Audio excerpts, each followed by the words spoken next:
ازيكم عاملين ايه؟ يوم جديد من يوميات ماما مطحونة. الحقيقة النهاردة انا عايزة اتكلم على موضوع بأمانة بقى يعني مستفز قوي وبقى زايد عن حده. هو ليه ما بقاش فيه نخوة زي زمان؟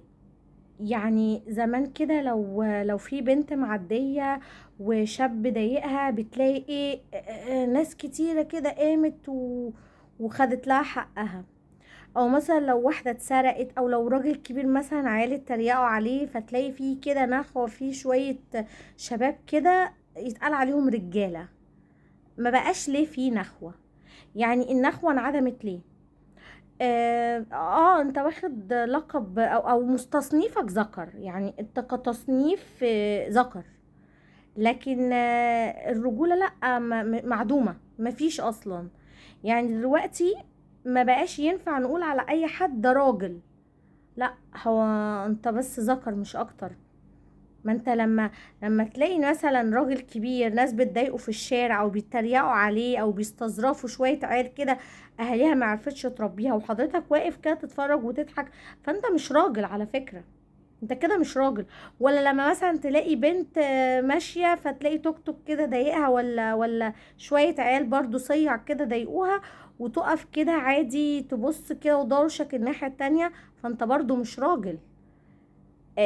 ليه ما بقاش فيه النخوة بتاعت زمان؟ فين كده لما يقولك ده راجل دم محامي؟ ده ما بقاش فيه دم اصلا. راحت فين جدعنة ولاد البلد اللي كنا بنتكلم عنها زمان او بنسمع عنها او حتى بنشوفها؟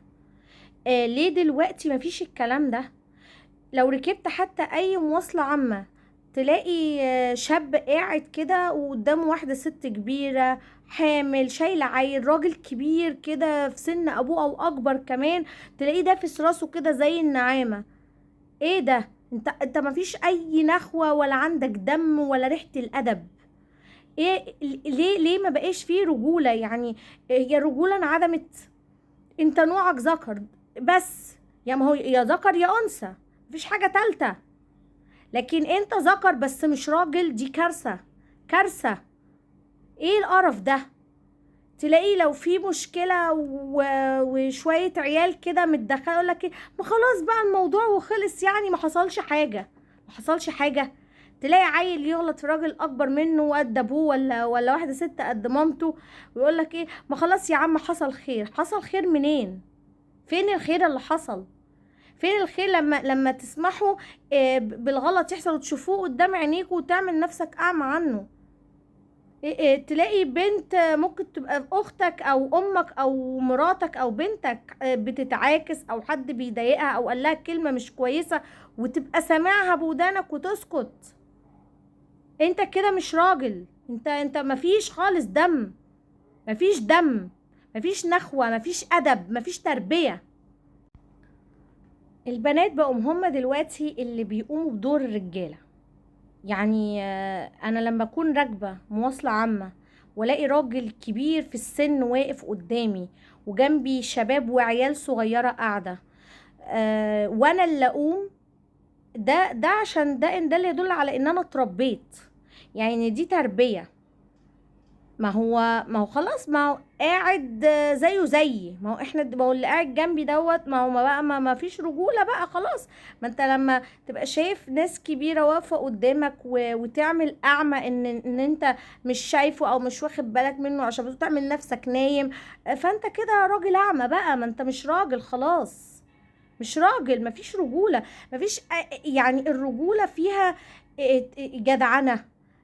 لا، دمك حر كده ودمك حامي. لكن لا، خلاص دلوقتي بقينا مسنين. تلاقي عيل لسه في المدرسة قاعد وناس كبيرة واقفة ولا واحدة ست أكبر من أمه حتى واقفة، هو بارد وتنح وقاعد، مفيش أي حاجة.